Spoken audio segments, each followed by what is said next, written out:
Monday the 18th is a very significant date for these movies, and I'm seeing and reviewing this movie on Monday the 18th. Whether I'm getting the review up on the same day, that's one thing, but still.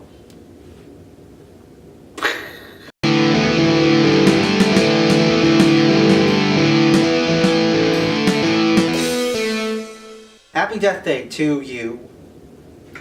So Happy Death Day to You is a sequel to Happy Death Day, which is actually a pretty enjoyable slasher film. I thought it sort of was a neat way of kind of taking the slasher film and turning it on its head. And in Happy Death Day to You, you got the whole crew back. You got Tree and the little whatever their other names are. And then the loop that they thought was broken in Happy Death Day, apparently it's not broken. And killed and having to relive the same day over and over again. And your boyfriend's roommate is also stuck in the loop for a little bit. And it mostly shifts back to Tree being stuck in the loop, and so now she's got to break it again. Just start off right out the gate. The trailer was a really huge bait and switch. The trailer pitched it to be that there were a couple of different people that were stuck in an endless loop. Really? It's the boyfriend's roommate. He's stuck in it for like a loop or two. For the most part, it is Jessica Roth's character who gets roped back into having to die and figure out how to fix it. This time it's a little bit more like trans-dimensional, multiverse sort of things, and it's really scientific. Yeah, this is like Back to the Future Part 2 kind of shit. It's not like horror slasher film like the first one. This one's more of a sci-fi comedy of Back to the Future. There's not a lot of slasher shit going on. It's mainly just Tree trying to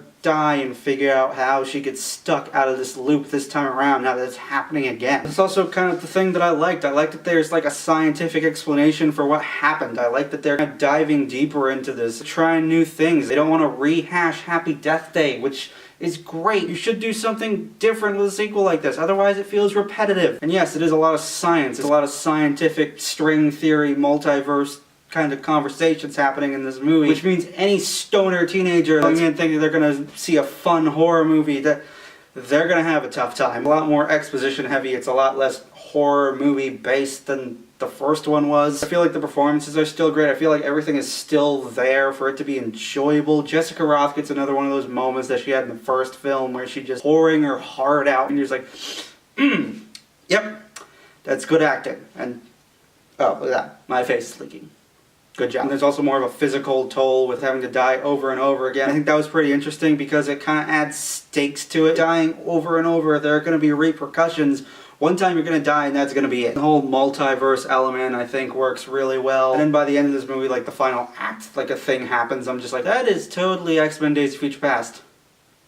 Nice. Like Happy Death Day to You is a great like change of pace. It shows that like you don't have to try to capture the lightning in a bottle a second time. You can do different things with your franchise. Make it feel fresh, make it feel new, make it feel original. In the end, I think that's what makes Happy Death Day 2 a great sequel, and I will say Happy Death Day to You is still a fun movie.